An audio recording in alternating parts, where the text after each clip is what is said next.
But yeah.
Alors, bonsoir à tous et bienvenue à cette conférence de la soirée de la faculté à l'occasion de la rentrée universitaire et de la Journée mondiale de la traduction. Nous sommes ravis d'accueillir ce soir le professeur Michel Cronin qui va nous parler d'écologie et de traduction. Sa conférence a pour titre Translation and Sustainability in the Age of the Anthropocene. Professor Michel Cronin is a very well-known translation scholar, or rather philosopher of translation, as I call him. And his publications are very well known to all of you. He's got a very long list of influential publications, such as Translation and Identity, Translation in the Digital Age, and his latest work on eco-translation, which is the topic of today's lecture. This lecture also marks the launch of the new edition of our doctoral school.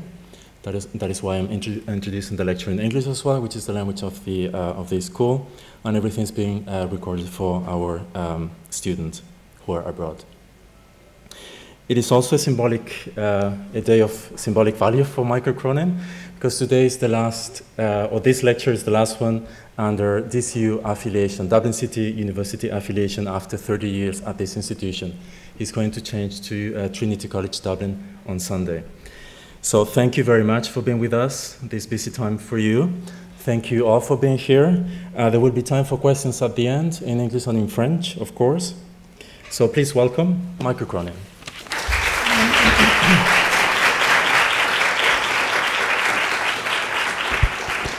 Merci infiniment, Fernando, pour l'introduction. Et puis, c'est toujours un plaisir pour moi de me trouver ici à l'Université de Genève, parce que je me souviens, la première fois que j'étais venu ici, c'était M. Louis Truffaut qui était à la place du professeur Ramos. Donc, c'était, disons, à une époque assez lointaine. Et donc, comme disait le professeur Ramos, pour moi aujourd'hui c'est une journée un petit peu spéciale, hein, parce que c'est la dernière fois que je me présente sous la bannière, sous l'étiquette de Dublin City University, parce que bon, je vais changer de boîte la semaine prochaine. Bon, ce soir je vais vous imposer la langue de Sa Gracieuse Majesté, ce qui est un peu bizarre pour un néerlandais, mais bon, vous allez me pardonner. So I'll continue this talk in English, but of course if anyone wants to pose or ask questions at the end in French, if you feel more comfortable asking the questions in French, I'd be very happy to answer those questions in French. I should begin by saying that what I'm going to try and do this evening is three things. Basically, I want to try and describe very briefly how my own thought has sort of developed around the question of translation. Then, secondly, I'm going to briefly introduce elements of what I'm going to call a geocentric theory of translation. And thirdly, I'm going to focus in on one specific aspect of this geocentric theory, which is an aspect, if you like, of translation practice that is very central to the practice of translators, whatever the genre that you work in, and that is the area of technology. But firstly, let me begin by just briefly, if you like, glossing the particular term that appears in the title of this lecture, which is the notion of the Anthropocene. The Anthropocene is basically a term that was coined in 2002 in a Nature article by two scientists, Crutzen and Sturmer, and they basically argued that as a result of human activities, we're entering a new geological era. In other words, the era of the Holocene, which led to the end of the Ice Age, a period of approximately 12,000 years, where we see the emergence of agriculture, we see the emergence of urban civilization, and so on, that the geological features of this particular period are changing irrevocably. And the reason that they're changing, and the change is irreversible, is as a result of the carbon dioxide emissions that come from human activities. So if we look at the situation last year, for example, as reported in the report of the World Meteorological Organization, came out on the 21st of March this year, we find that 2016, you probably already know this, but was the warmest year on record. So 1.1 degrees Celsius above the pre-industrial period. Sea surface temperatures are the warmest on record. Global sea levels continue to rise. The global sea ice extent is shrinking dramatically. And of course, already in 2015, the carbon dioxide levels had reached 400 parts per million, which was considered to be an extremely dangerous threshold to breach. So you might ask then, well, this is depressing news. This is not good news. This is something that we've got to think about as political citizens. But why should we think about it as translators? What on earth has this to do with translation, you might ask? I want to suggest that it has a lot to do with translation and how we might think about translation. And what it involves at one level is a rethinking of what might be the object or how you might conceptualize translation itself. It seems to me that if we look at the last 30 years or so in terms of how people have thought about translation, there's been two sort of dominant paradigms. One has been what I would call the nation-state paradigm with respect to translation. In other words, looking at how translation shapes the identities, cultures, societies of different political entities. In other words, how are different polities shaped by the activities of translators? What do translations contribute, for example, to the development of vernacular languages? What do translations and translators contribute to the formation of different cultural communities in a society? How do translators shape the way in which a nation or a culture is viewed externally? So this, if you like, is the sort of what you might call the nation paradigm. The next paradigm is that of the globalization paradigm, which is basically the idea that when you think about translation, you're thinking about transcultural, transnational forces that are shaping, if you like, cultures, polities, identities, languages in different places. One of the things, for example, that struck me when I was working on this globalization book is I was looking at the abundant literature that was there in the late 1990s around globalization. So I looked at what the geographers were writing. I was looking at what the political scientists were writing. I was looking at what the historians were writing. I was looking at what the economists were writing. And the one thing that I noticed in the voluminous output of writings on globalization is that nobody was mentioning translation. But how could you possibly open a McDonald's franchise in China? How could you possibly open a Starbucks franchise in the Czech Republic? How could you possibly sell Microsoft products in Mongolia if you did not have the mediation of translation? So in other words, the whole process, the whole architecture, the whole mechanism of globalization was centrally dependent, was crucially dependent on the mediation or the mediational activities of translators. And so that kind of paradigm, if you like, then became very much part of the debate that we began to have in translation studies.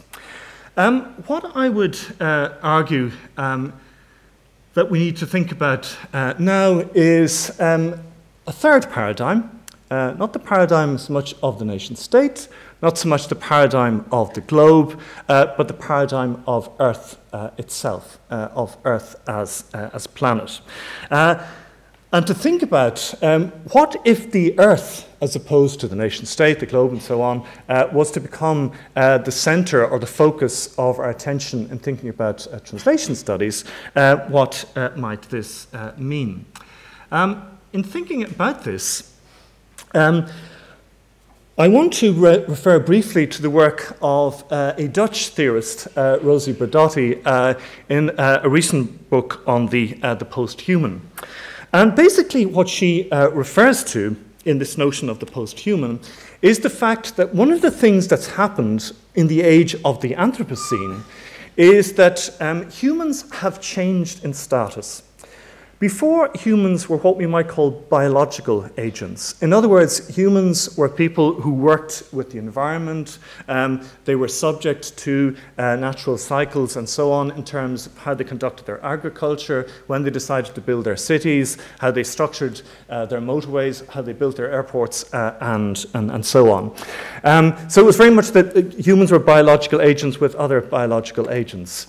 What happens in the age of the Anthropocene is that humans no longer remain as biological agents, but they become geological agents. In other words, the cumulative effect of human activities is similar to the shifting of tectonic plates, the eruption of volcanoes, the occurrence of earthquakes, and so on. The cumulative effect of human activities are geological events. What this means then is that humans, if you like, find themselves in an unprecedented position. On the one hand, an unprecedented position in terms of the influence they can have on everything else on the planet, but also in a situation of unprecedented vulnerability. In other words, that whereas relentlessly, century after century, we extracted fossil fuels, we extracted resources of one kind or the other, we ignored the externalities of air, water pollution, air pollution, and so on. Now, the very survival of humanity as a species depends on our interacting knowledgeably, intelligently, and sustainably with all of the other organisms, all of the other elements that make up the planet in which we inhabit. So therefore, what Bredotti argues is that something that is fatal to humans is a notion of human exceptionalism, a notion of anthropocentric views or readings of human history, environment, society, political polities, and so on. And that what we need to move to, she calls it the post-human, I prefer the term the post-anthropocentric, where we begin to think about our relatedness to other species, other elements that make up this planet. And the term that she, when she talks about this new kind of subjectivity, is what she calls transversal subjectivity. That what you see in the age of the Anthropocene is the emergence of a transversal subject. It occurred to me in reading Bredotti that the one element, the one key element, it seemed to me, that was missing from the description that she has was the notion of translation. Because if you think about transversal subjectivity, if you think about how we're going to relate to other species, how we're going to relate to other organisms, how we're going to relate to the non-organic elements of our environment, we are talking about the relationship between like and unlike. We're talking about the relationship between things that are incommensurable. And of course, that means then we've got to think about the process, the praxis of translation. We've got to think about what does it mean to translate between these different elements. So one of the if you like, the activities that seems to me that's absolutely central to rethinking what a post-anthropocentric subjectivity might look like, what a transversal subject might be, is to think about the role of translation in all of this. And in this particular book, Eco-Translation, that came out a few months ago, I look in particular at 4 different areas: the area of food and translation, the area of interspecies communication, the area of mobility, so travel and so on, and the area of technology. So, as I said earlier, I'm going to focus quite specifically on the area of technology this evening, but let me just say a word or two about one or two of the other elements of this. One of the great questions in the contemporary moment in disciplines like animal studies is to what extent humans should be considered to be animals amongst other animals as part of the animal kingdom. In other words, that in an era where we have the destruction of species at an unprecedented rate, where more than 90% of farmed animals are farmed in industrial setups, one of the things we have to do is to think about how we relate to these other species. But if we're going to think about how we're going to relate to these other species, one of the things we've got to think about is how is this communication process going to take place? What kinds of translation processes are going to take place in order for us to be able to translate or communicate with species that are radically different from ourselves? So one of the things that, one of the arguments that's put forward in this book is that one of the things, or a kind of tradition in translation that we've got to think about, is that of intersemiotic translation of different signifying systems as a basis for a new kind of ethical living. Because if you look at the history of colonialism, one of the reasons, or one of the things that was a very powerful element in the anti-slavery movement, in the abolitionist movement, was in the anti-colonial movement, was the translation of the texts, the narratives by oppressed peoples, enslaved peoples in different parts of the planet, who had been treated as mere objects. But once their languages and their texts, their sayings were rendered into a series of the kind of dominant languages, people became aware of their internal complex subjectivity. So one of the questions that we've got to ask ourselves is the way in which we destroy, the way in which we enslave large sections of the animal kingdom, is that not to do with a catastrophic collapse in translation, a failure to engage with or to think about questions of translation seriously. Another area which again relates to the sort of the transversal subjectivity is what's called geontology.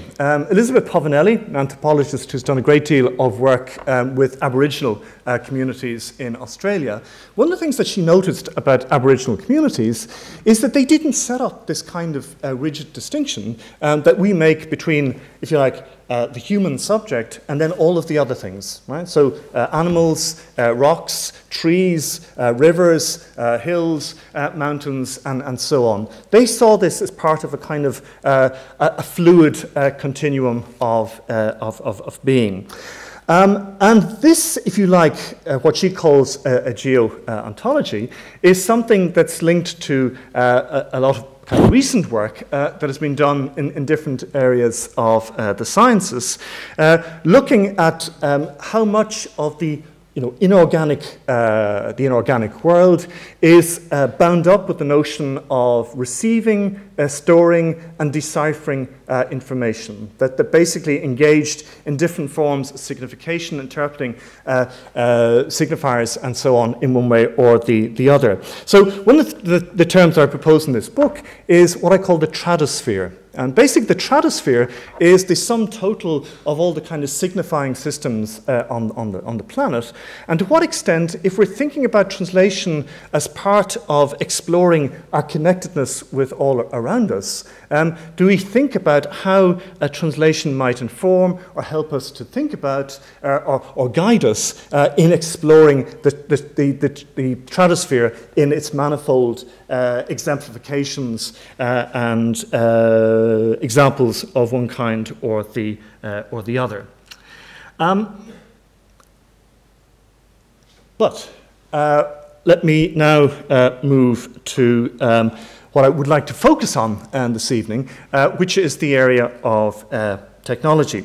One of the points that is made in a book here, Rewired by Ethan Zuckerman, who's head of the Media Lab in MIT, is that one of the things that always characterizes new forms of technology, it happens with the telegraph, it happens with the radio, it happens with the television, is they always carry with them the utopian promise of global communication. So in other words, that with something like the telegraph, with cinema when it first appeared, there was the idea that this form of communication would break down the barriers of cultural misunderstanding, of cultural suspicion between different peoples. You'd be able to broadcast these things out. You'd be able to contact people from different parts of the world and so on. This is exactly what happens with the internet. The internet is promoted as this extraordinary tool, this amazing invention that allows us to connect up with different languages, different cultures, different peoples in different parts of the world. So very much what we call cyber utopianism. Zuckerman says that's a nice idea, but if we actually look at what's happening, we find a very, very different reality. And he did, an extensive series of analyses of what people actually do on the internet as opposed to what we would like them to do or think we do. And what he found was that people overwhelmingly consulted, engaged with, looked at sites in their own language, in their own country, in their own culture, that when you find, for example, a discrepancy, if you found somebody who had a very high number of Facebook friends from outside the country or outside the culture, they were almost invariably migrants who had migrated to that country and carried with them, if you like, friends or from their country of origin. In other words, the overwhelming reality of the internet is parochial. So that what would seem to be an instrument of emancipation, of enlightenment, of global connectedness is really quite different. And we could possibly argue that some of the recent political results bear out what he calls homophily. Homophily is the attraction to people who share the same ideas, the same outlooks, etc., as yourself. So you sort of, you converge on that. So, what is Zuckerman's solution to this? What does he propose as a way out of our sort of, if you like, ending up in sort of virtual gated communities with people of a similar disposition, a similar outlook? Well, he says one thing that would make us as translators and interpreters very happy. And he says, a connected world is a polyglot world. As we gain access to the thoughts, feelings, and opinions of people around the world, our potential for knowledge and understanding expands, but so does our capacity to misunderstand. As we become more and more connected, we're able to comprehend a smaller and smaller fraction of the conversations we encounter without help and interpretation. So basically, what he is arguing is that one of the crucial ways of establishing, if you like, what he calls the emergence of a digital cosmopolitanism is we must take translation seriously. The only way in which we can think about a real forms of connectivity or connection is translation. So you could say, so far, so good. And this is where a Belgian philosopher comes into the picture, a man called Pascal Chabot, a book from 2015 called L'âge des transitions. And Chabot basically argues that we need to develop what he calls the science of transitology. Right? Some people probably feel there are too many ologies around, but he's adding another one to the list. And basically, transitology is how do we move our societies from where they currently are, which are potentially facing into climate catastrophe. How do we shift them from where they are now to a post-carbon future? He says one of the difficulties about trying to develop this transitology is what he calls the black box problem. And the black box problem is that basically we don't like to be reminded of, or we don't like to be told about the forms of extractivism, the forms of resource extraction, the forms of fossil fuel extraction on which our societies are based. And this goes back a long way. The single biggest source of energy in classical Greece, in antiquity, was human labor, was slavery, the slaves. But if you scour the literature of antiquity, you will find occasional references to slaves and slavery. Aristotle talks about it in his Poetics. But by and large, people are silent about the subject. If you look at the literature of what's called the overdeveloped world in the 19th and 20th century, try and identify the number of texts that will identify the single most important motor of development in the developed world, namely coal or fossil fuels, coal and oil. And you will find the occasional novel by Zola. You'll find one or two poems by the English Romantic poets. You will find a number of Portuguese lyrics, 4 essays by German late Romantic writers. But it's absolutely negligible. In other words, most of the time, this is in what Chabot calls the black box, right? The things that are hidden from view. And the consequence of that is that when we talk about various activities, we tend not to pay attention to those things that are in this black box. This is one of the reasons, for example, why translation has traditionally or famously been invisible in certain ways, because translation is one of those things, a mediation activity that allows other things to happen, but people prefer to put translation in the boîte noire, in the black box, and just look at the products rather than the process. So where does that black box then fit in or link into the problems around digital cosmopolitanism? Well, they start in our desktop, literally with a particular kind of black box. If you take a sort of a typical desktop computer like this one, which of course is already getting slightly out of date in the way these things do, with the kind of the CPU, the monitor, and so on.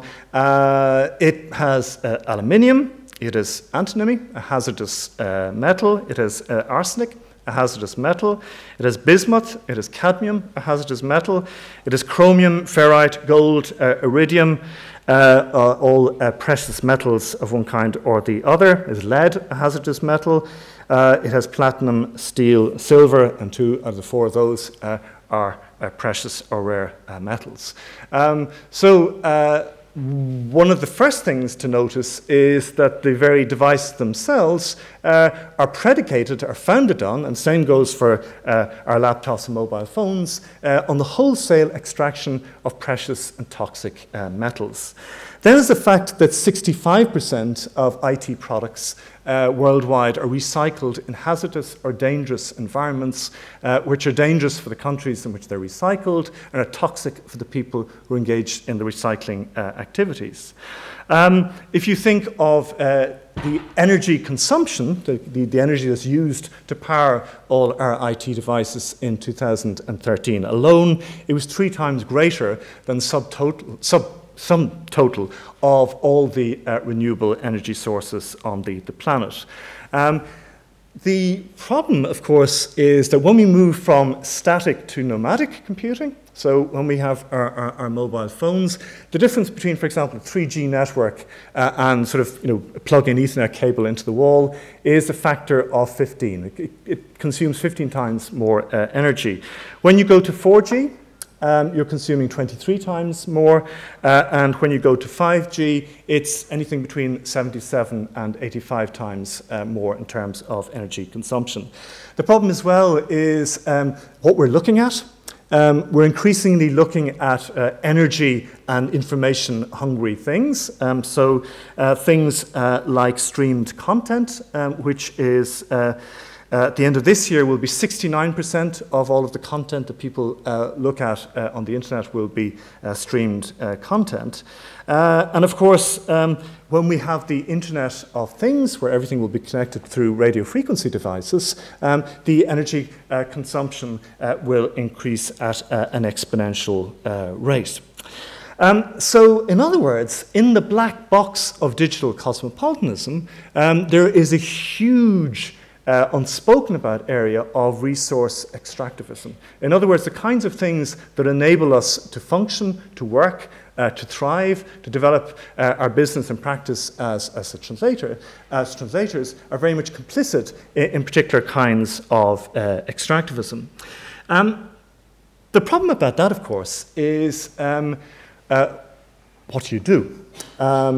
One of the things that Timothy Taylor argues, for example, is that you cannot simply say, well, that's it. You know, this technology is dangerous. It's no good. It's something we've got to repudiate, because he argues that technology is a consubstantial part of our humanity. He says, what you find with humanity is a paradox. It is the survival of the weakest.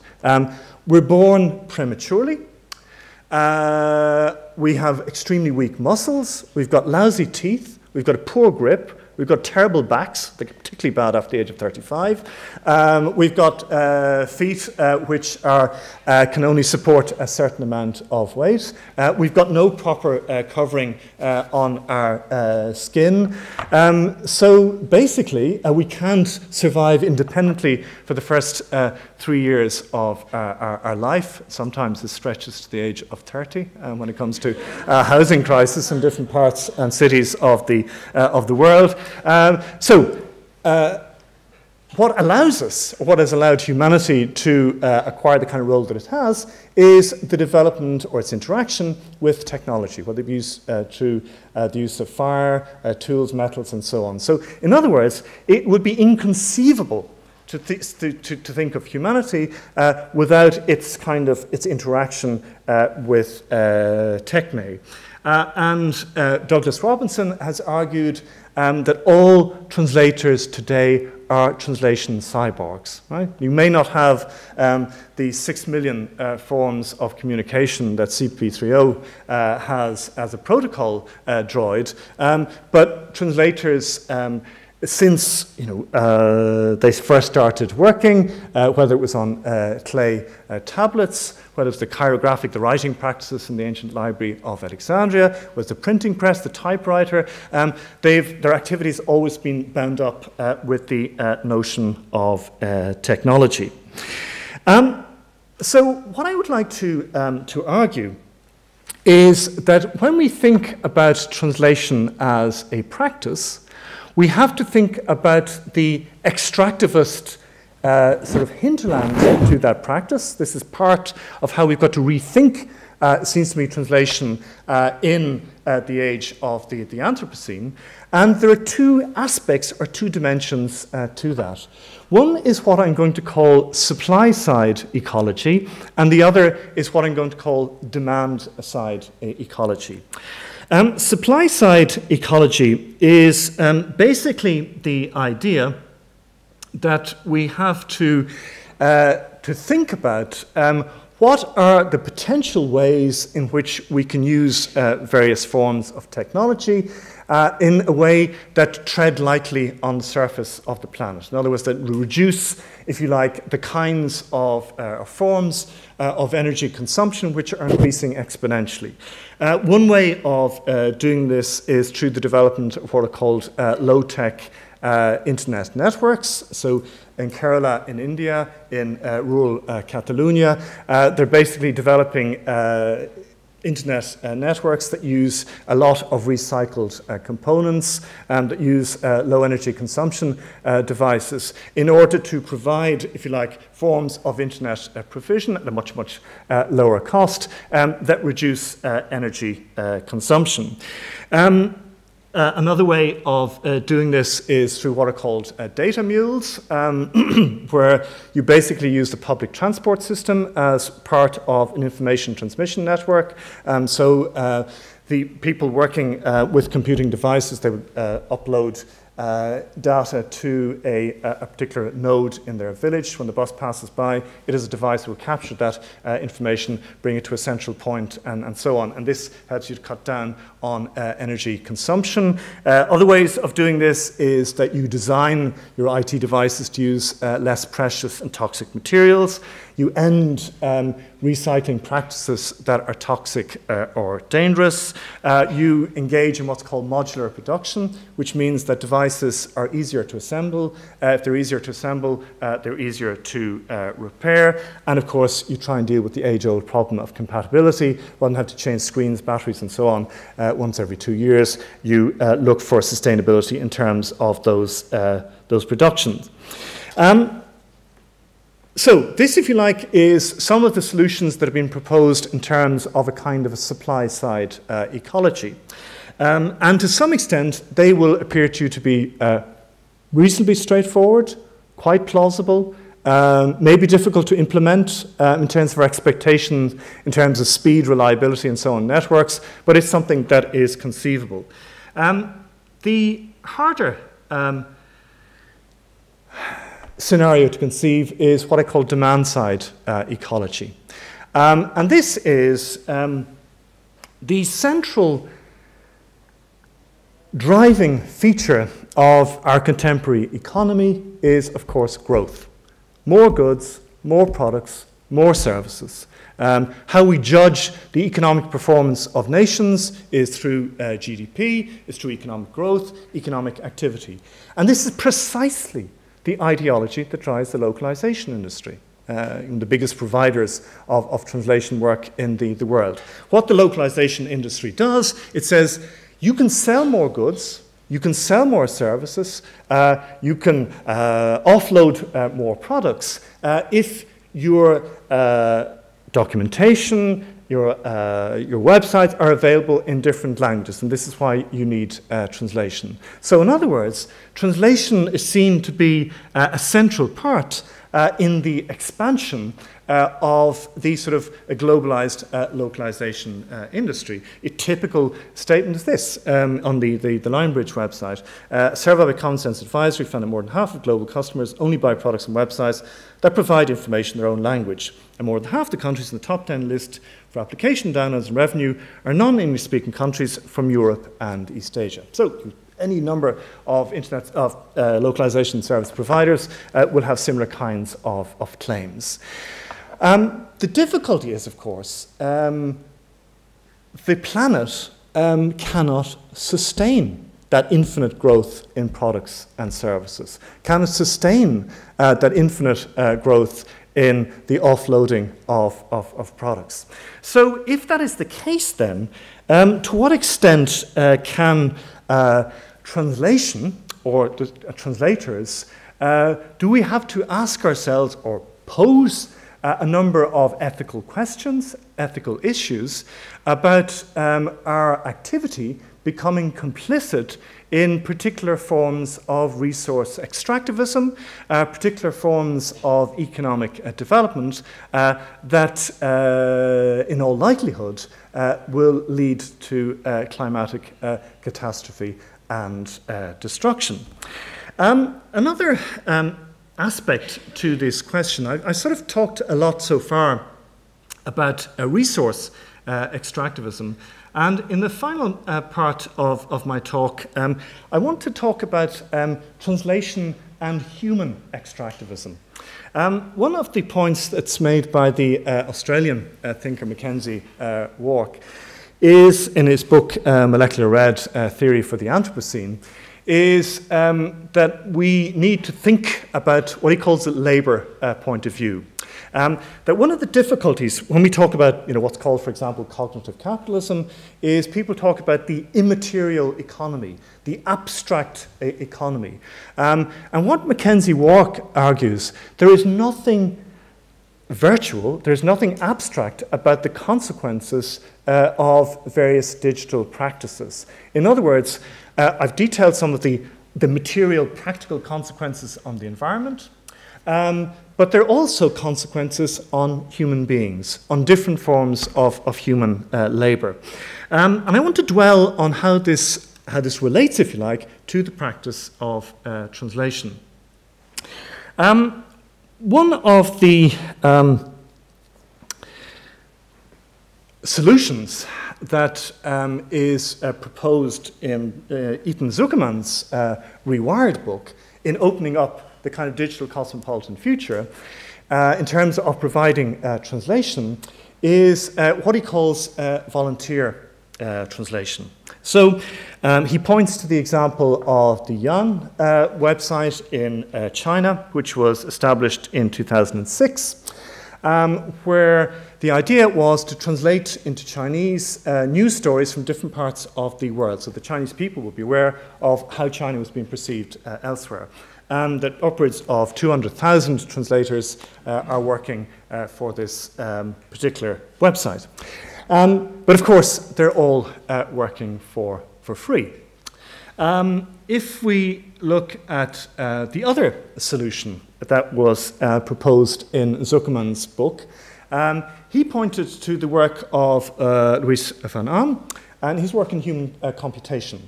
One of Van Aan's brilliant intuitions was to develop a thing called Recaptcha. All of you will have experienced this. You know, you go on a particular website, you've got to type in a particular word. But have you ever noticed how odd sometimes the typefaces are? They're kind of strange typefaces. Now, you think that the reason they're kind of a bit strange like that is that you're using your human ability to try and distinguish these letters. That's partly true. But the other part of it, of course, is you're transcribing a book. Every time you type in those words, you're helping to transcribe digitally a book. So in the early stages, it was around 200 books a day when he first, but now it's running into the thousands. So it's a way of harnessing collective human power, if you like, to digitally transcribe. So Louis van Aan's other hat is he is the managing director of Duolingo. You know, that little app that I'm sure many of you have downloaded where you get very, very excited.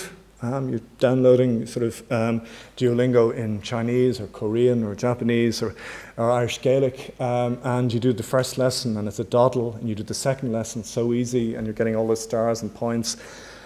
And then you begin to get those reminders. You haven't done your 5 minutes of Korean today, or you haven't done your 5 minutes of Irish Gaelic. And, you know. But his idea is that when people get to the very, very advanced levels of Duolingo, that you will then feed them sentences from the internet, which they will then translate into the various languages.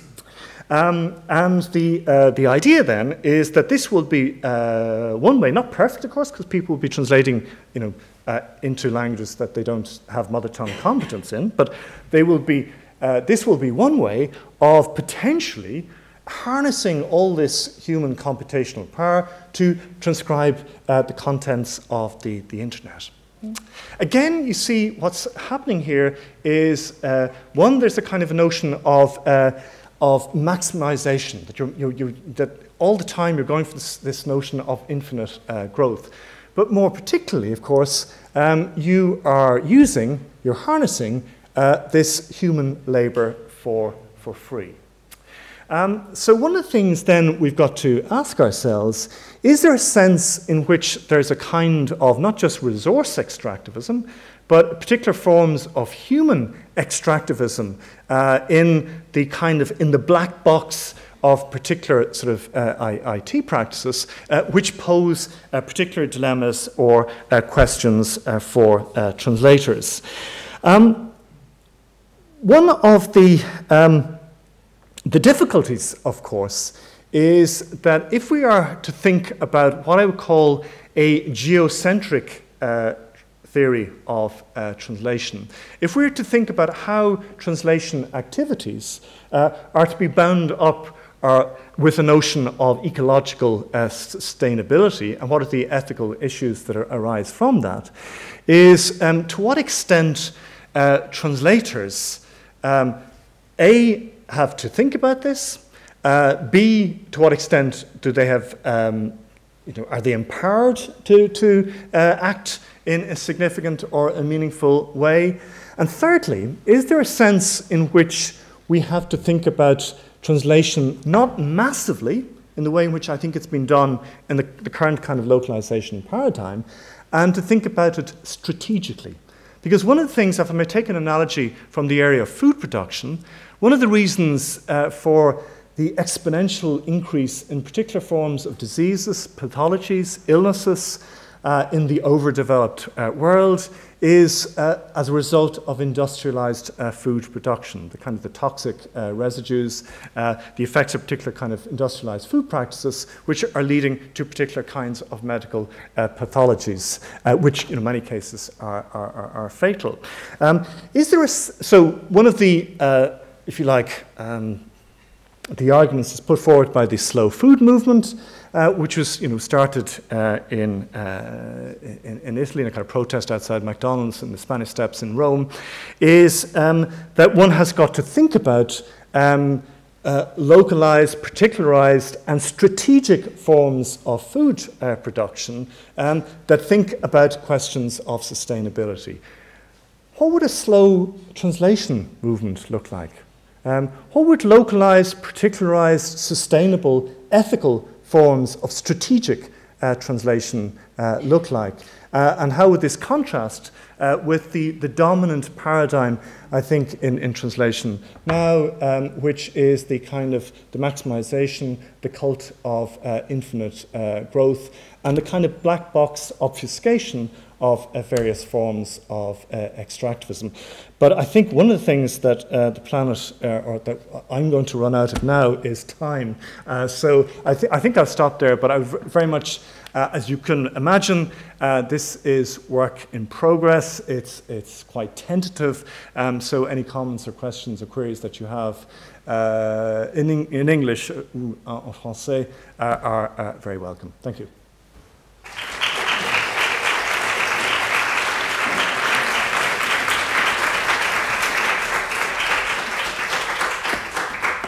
Thank you very much for this thought-provoking talk. We move on to the questions. We need to use the microphone. Anybody in the audience taking the floor? You need the microphone. Okay.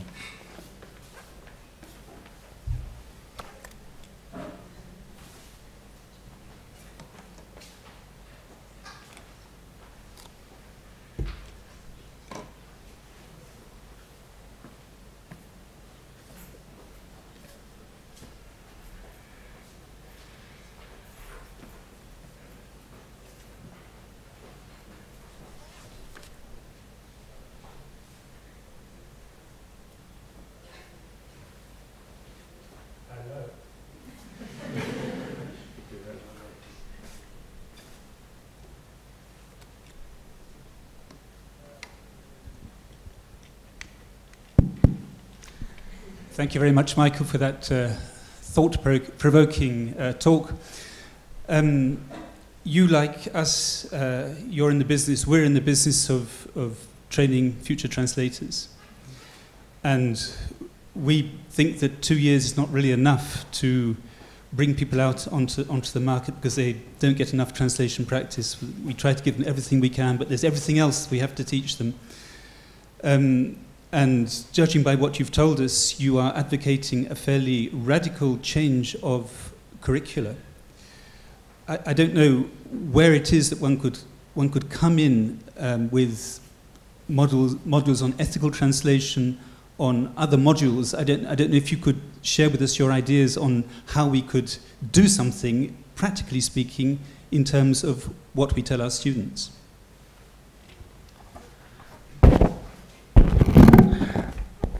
Yes, one of the things that I've been sort of working on with a colleague of mine is, well, we call it kind of the translator's backbench rather than the translator's workbench.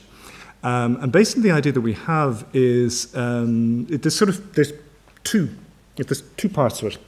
One is a sort of practical part and the other is more kind of experimental. The practical part is, where we basically tried to put together a sort of a set of tools. So that's a mixture of kind of IT devices, power consumption practices, so that where we kind of benchmark what our students' kind of energy consumption would be with these IT devices. So the kinds of devices they use and how they use them. To try and, if you like, over the period of a year, the idea is to try and reduce as much as possible the carbon footprint. So it's everything from the kinds of internet service providers you're using, how you store data, the way in which you store data, the devices that you use, the kinds of software that you use, and so on. So this is the kind of the material kind of object-centered part. The other part of it is what we're trying to develop is a project-centered. So what we basically do is we look at a particular area. So it might be the area of, say, medical devices. And the idea then is to try and identify what we would call core translation and what is peripheral or extraneous translation. In other words, how much of that translation actually needs to be done. So what you do then is you go away from a kind of notion of trying to maximize all translation opportunities, and the idea is to reduce it to core. You become more strategic in how you use. Another aspect to that, and this perhaps relates more specifically to the Irish situation, is that with a language like Irish Gaelic, a minority language with about 200,000 speakers who are using it on a daily basis. Do you need to translate everything into that language? Is this kind of maximal use of translation resources really worthwhile?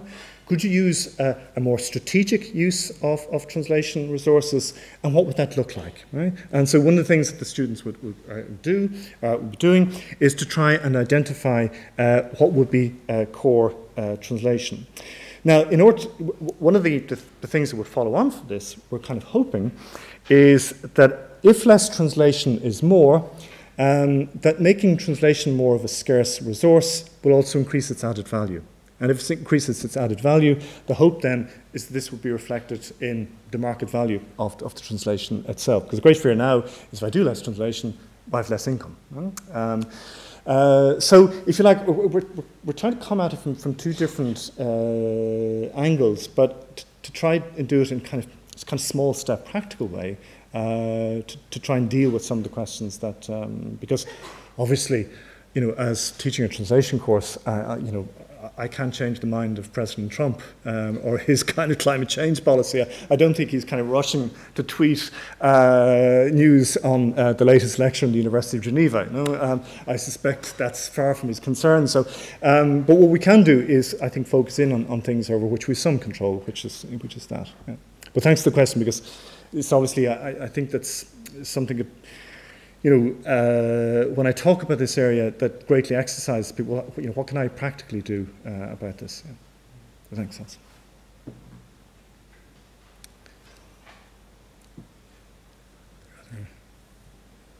Is everybody disappearing into the black box?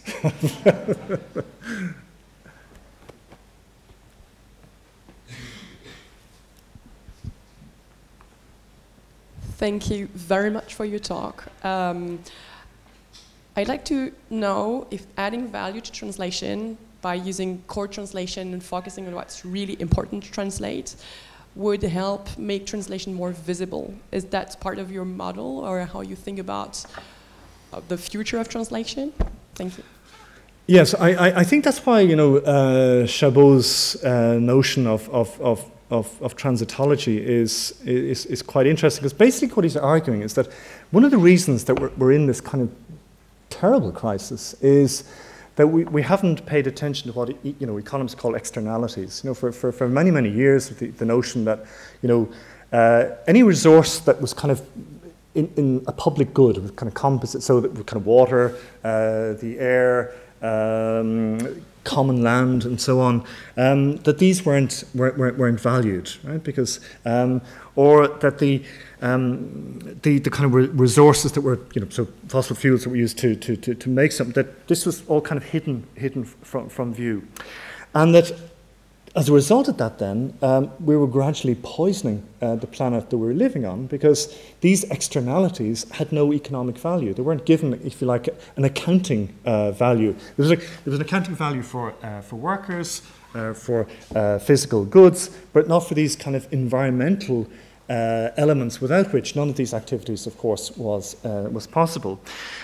So I think the notion that if you make this more explicit, right, if you make the kind of what is in the black box more explicit, well, then translation for me is part of this is resource. It's one of those hidden resources which is used to make things possible. So I think by thinking or considering the notion of extractivism, black box, and so on, it helps us to make translation more visible. I mean, Régis Debray has this in his work he's done on mediology. He says that when we go to the city of Paris, for example, people are taken to see the Eiffel Tower.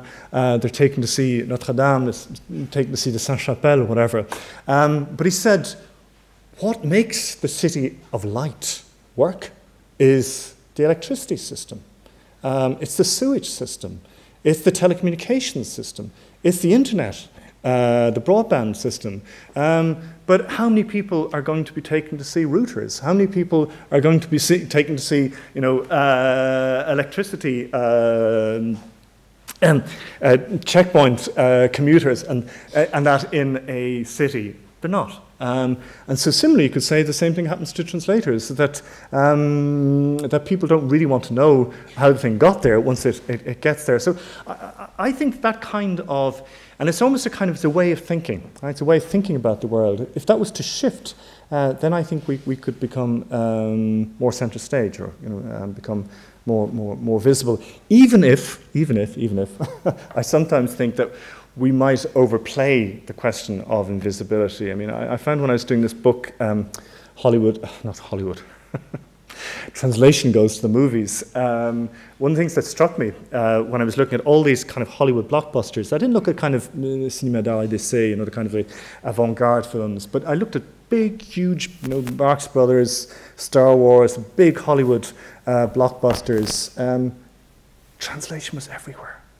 Translation as a concern is so visible in these films. We're perhaps I think more visible than we might think sometimes. But having said that, of course, our labour is often made invisible, and that's a real problem. Yeah. So thank you for the question. Yeah.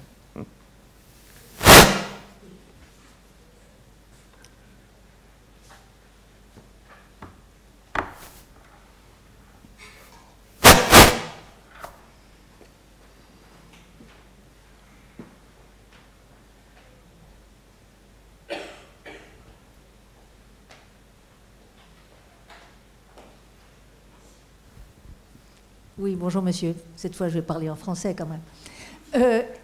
Est-ce qu'il n'y a pas un risque aussi, si on se concentre uniquement sur ce qu'il y a vraiment d'essentiel? Par exemple, on se dit, bon, le gaélique, on n'en a pas besoin, etc. Est-ce qu'à ce moment-là, on ne risque pas aussi de perdre certaines langues ou certains dialectes et qu'on ne pourra plus jamais récupérer? Non, mais disons, peut-être que je me suis un peu mal exprimé. En fait, c'était pas la traduction vers le gaélique, c'était pas essentiel. Non, mais c'est plutôt, disons, non, pour moi, en fait, l'idée, c'est que le moyen le plus efficace, disons, de traduire vers le gaélique, c'est ça qu'on cherche. En fait, ce qu'on cherche, c'est pour sauvegarder, pour promouvoir une langue, quels sont les types, quelles sont les modalités de traduction qui sont les plus efficaces. Parce que le problème, c'est qu'actuellement, on a une sorte de traduction massive de tous ces documents vers, par exemple, le gaélique.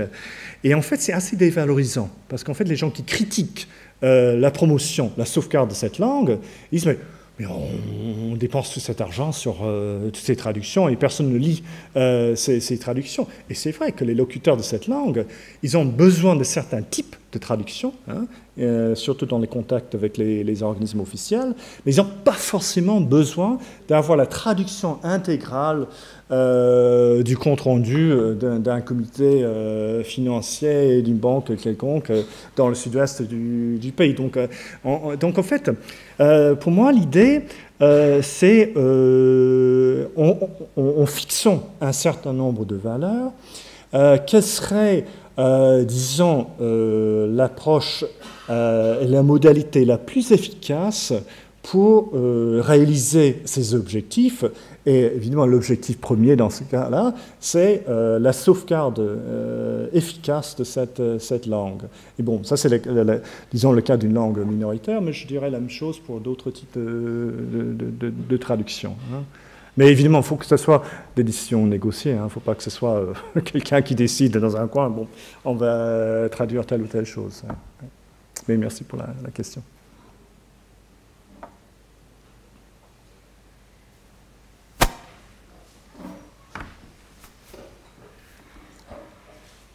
Hi, you'll excuse my English.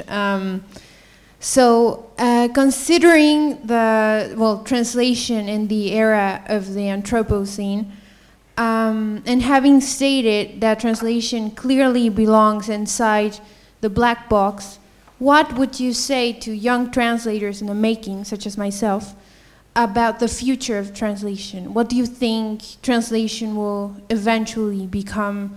Or, you know, what comparison would you say there is between translation right now and translation in 10 years or in 20 years? What do I have to brace myself for? Well, I think to some extent that will be partly determined by the external environment in which you live. And, you know, I think the single biggest factor that's going to determine the external environment in which you live is climate change. I mean, if I look, what's ahead of us the next 20, 30 years, it will be that. And I think that there will be consequences, right along the scale. And I think that's one of the reasons why we've got to think about in terms of what we translate, how we translate, that is going to change. And I think, I'll come back to that in a moment, but I think the other big change is, and I see the UN has now set up a special office, is artificial intelligence, robotics, and so on. I mean, I think that will continue to play out as a particular kind of narrative. Whether it's sustainable in terms of the energy consumption that's implied by these, I don't quite know, but I think that's going to be, still will be a factor in translation. But let me come back to the notion of how I think climate changes. There was a very interesting paper I read recently on someone who works in the UN interpreting service here in Geneva. And she was talking about how interpreters, for example, were increasingly having to deal with groups that were coming to speak about the effects of climate change. And of course, many groups that are most directly affected by climate change are indigenous communities, speaking indigenous languages in what Naomi Klein calls sacrifice zones. The biggest sites of resource extractivism tend to be in isolated rural areas with with poorish, impoverished populations speaking indigenous languages. And they're increasingly being invited to make their case to different international fora. But one of the things that the interpreters have experienced as a difficulty is that it's very clear that the cosmology, the worldview of these indigenous peoples is very different from that that's expressed in major languages. So that these are often being obliged to express themselves in major languages. This is creating problems. The interpreters are aware of this, but when they are trying to grasp the cosmologies of the indigenous peoples, they don't have the cultural tools to do that, because this is, these are not taught. And also the fact that one of the things about an indigenous communication is that it's not simply, somebody like me getting up here and giving you that. there's a kind of an incorporation of speech, right? In other words, that you would be invited to enjoy me here, for example, in a ritual dance, in the performance of a bodily ritual, so interpreters are brought out of their booths, right? And they often find this strange, that they're asked to, if you like, perform different roles from the ones that they're normally accustomed to, which is the kind of, the remove or the neutrality of the booth. So if you think about this, that this kind, as the climate change kind of sharpens, one of the things that we'll have to think about is when we're preparing, for example, translators, interpreters for international bodies, international organizations, and so on, will we have to think more and more about the question of what you might call comparative cosmologies, different worldviews and different communities, different parts of the world, as a way of preparing us for a new kind of world where these issues are going to become more and more pressing. So I somehow feel that the kinds of texts that we'll be translating, the kind of issues that the people will be translating for, that all of that is going to change over the next 2 or 3 decades. And it's useful for us to start thinking about it now. But thank you for the question, because it does preoccupy me a lot, even as I move to a different institution, thinking about what the future might look like. Thank you.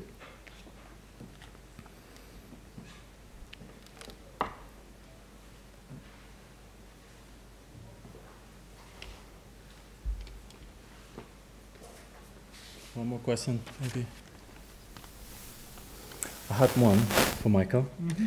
If we're ethically radical about our activity and we really object to extractivism, then we would stop translating. I mean, half the translation industry would collapse. Don't we need, I mean, if we're really radical about this, we would need the whole approach to be changed across the board. I mean, because we are on the demand-supply side, as you presented. Mm-hmm. How would you see this? I mean, should we wait? Should we take individual actions? What is your answer to this?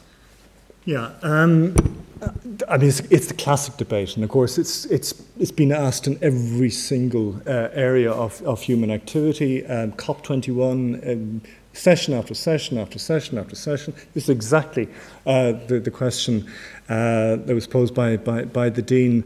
And of course, I mean, fundamentally, it's a choice between evolution and revolution. And I think what's, in the current context, what we have to look at is, I think, evolutionary approaches. What we've got to do is to, once we've decided that we need to really think about these things, that it has consequences for the future, then try and evolve, to reorient as far as we can our capacity and move it in that direction. I mean, in the current state of things, seems to me to be the kind of the one plausible strategy we can adopt. But the problem is if we don't think about it and we don't do anything. The only problem, of course, I have with the evolutionary approach is, at the age of 57 to be advocating revolution, feel like a bit like the oldest swinger in town, but is that time is not on our side.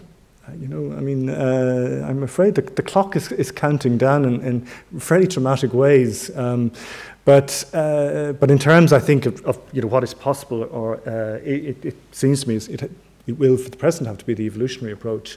But I think it's high time that we start asking a lot of these questions. I think even in terms of how we organize our universities. I mean, I think we're coming out of the age of what I would call the global corporate university, and moving towards the age of what I would call the transitional university, which is how do you develop institutional structures that will reflect the demands of the Anthropocene. I mean, should we have something like a faculty of food? Should we have a faculty of air? Should we have a faculty of water? Should we have a faculty of fire? That would be fun to work in. But you see what I mean? Is that maybe one of the things about the kind of that transversal subjectivity that I talked about at the outset is, do we need to reorganize the structures and institutions of knowledge that we have in order to be able to meet the challenges that lie ahead of us? Thank you. That made me think that we have a new course on sustainable development at the university, a cross-cutting one for all the faculties. That's just one step into the line of evolution rather than revolution. If there's no more questions, we're going to stop here. I remind you that we have a drink waiting for you. There's une verrée vous attend à la sortie, en bon français. Alors, bonne soirée à tous et bonne journée mondiale de la traduction. Merci encore une fois, Michael. Merci.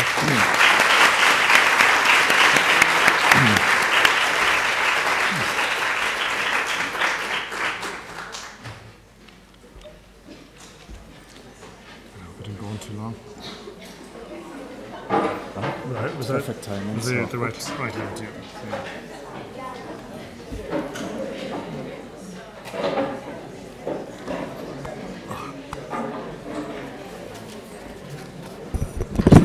It's really fascinating. I mean, it's just it's an awareness raising exercise. Yeah, so I kind of thought it was just given the day.